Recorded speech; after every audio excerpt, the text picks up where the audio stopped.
Carla and Ulysses, thank you so much for joining me. I got to say, I'm honored to be sitting here with you all. I think between the two of you, there's probably over 19 years of experience at Walden. And as someone who's almost 2 years in, I really hope to get to a place like you all where I can say I've seen the different seasons of Walden and see Walden grow.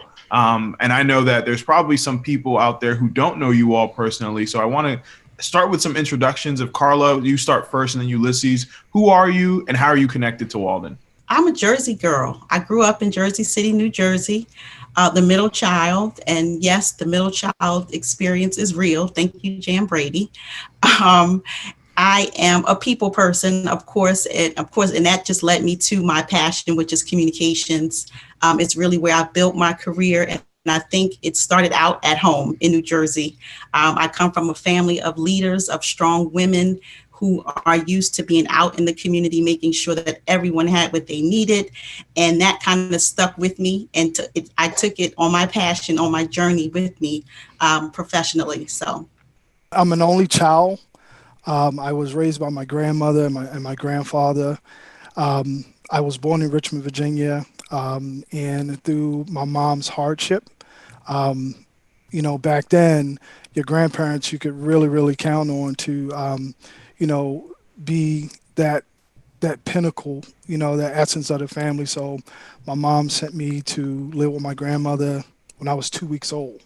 But as far as me, the man, I am the shadow of my ancestors, my grandmother, my uncles. I was reared in respect. I was reared in the golden rule. You treat people how you want to be treated. And I take that with me every day. I do want to hear a little bit about your past and what was something that you experienced growing up that really changed you at some point.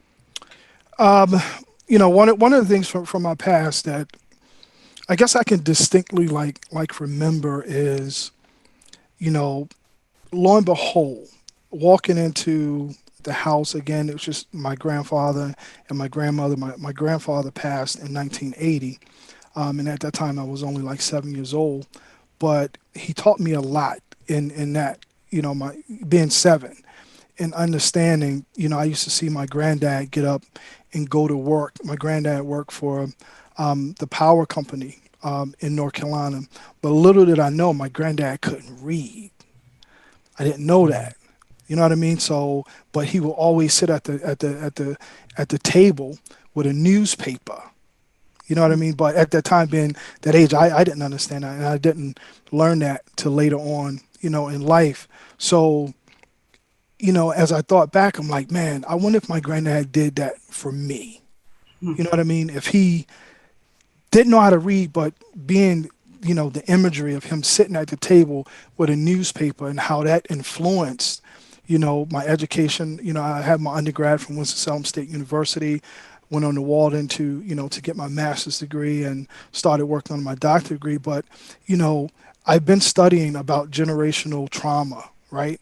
But the opposite side of that is thinking about those things that, like my grandfather did. That small thing right there made me appreciate the fact that, what reading and what these fundamentals and what these natural, these rights that we had and these privileges, as a black man, that, that's one of the things that was drilled into us. It was always, you go to school or you go to the military. And, if you looked at my family through the kids, it happened that way. My mom, has a high school education. My granddad, they said 4th grade, my grandmother 7th grade. So they really stressed the importance of intellect.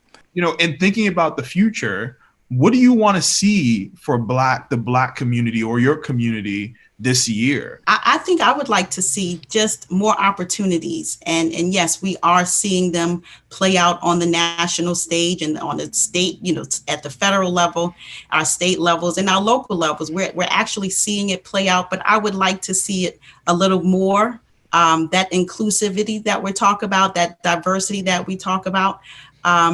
I think there's an opportunity for African Americans to sit at the table, have a seat at the table, to let the world know who we are and what we can do. And we have the examples out there. Yes, we have the historical figures, the Martin Luther Kings, the Rosa Parks, the Maya Angelou's of that time, but we're actually seeing history play out now, so that for my 11-year-old daughter, she will say Kamala Harris, she will say Stacey Abrams. She will be able to look at these women who are making history today as someone that she can rely on and she can look up to as she plans out her future. They say it's the truth, the whole truth, and nothing but the truth, right? So help you God. So I want to see the whole truth. I think there's a lot of, the narrative has not lied with us. We haven't been able to tell our own story. And I would love for particularly Black America to be able to identify. If I say, Isaac, who are you? Where are you from? If I call, you're going to say, I'm Guyanese, right? I'm from Ghana. I think, Black Americans, we don't have identity in the sense of, which way do we go? You know what I mean? We've been classified and reclassified so many times that, I just want the whole truth. And I think along with that is too understanding that, Black folks, we're not a monolith. Yes, we're not. A colorful people. We are, we have different experiences, and the idea that we can all bring something to the table and not be judged so much by the content of our character, that we're not painted with a broad brush, but that our individual talents are recognized and that they are cultivated. I would like to see more of an opportunity for that cultivation to happen. I appreciate you all sharing that. I think for me, one thing I really want to see as well is true respect for our humanity. Yes. That's something that breaks my heart every day. If you are out there and you are watching this and you're not Black and you haven't lived the life and the experience of a Black person, and you understand and recognize that there's a system in place that's disenfranchised, abused, and destroyed the lives of Black people, then you have to recognize that same system didn't die with an emancipation. It didn't die with the vote of a Black president. It didn't die with these things. In fact, it just sprung new legs. And so if you acknowledge that, then please acknowledge that even if I've been incarcerated, I am a person. Even if I've gotten in trouble, even if I don't have degrees, even if my humanity still exists. And to what Ulysses was saying, the soul. And so for me, I agree with you both in saying that I want our souls to be remembered this year and respected. We are not trinkets. We are not tools. We are humans. And, I want to close this conversation by thinking about how much experience you two have at Walden. 19 years from now, there may be 3 other people on a call. And I want to know what you all want them to know as Black Walden employees today. What do you want those people 19 years from now to hear from you? Wow, the time capsule. Carla, what would you put in your time capsule for those 19 years from now? In my time capsule, I would put the commencement program from when, I think I got the most, I've gotten a lot out of most of the Walden commencement graduates and the commencement speakers. But I think the one that really touched me was, of course, Nikki Giovanni. She, when she spoke at last year's commencement, she's a favorite of mine. So of course I'm probably biased, but I hung on her every word and just thinking that, there's still more story to be told. There's still more story to be told. And that's what I would want those future Walden employees to know. Tell your story. It's the old adage, if there's no seat for you at the table, bring a chair. Shirley Chisholm said it. And so I think, don't shrink, it from what you can do. And when you're not valued and when you feel you're not valued, speak up. And I think that is something I wish someone had told me, years ago in terms of a mentor. But I definitely think in the next 19 years, we're going to see Walden and the world change so much because it's changing right now as we speak. And so the opportunities I'm praying will be endless for them, but that they know you have a voice, use it, and you have power, use it. Yeah, no, and for me, is to take one day at a time.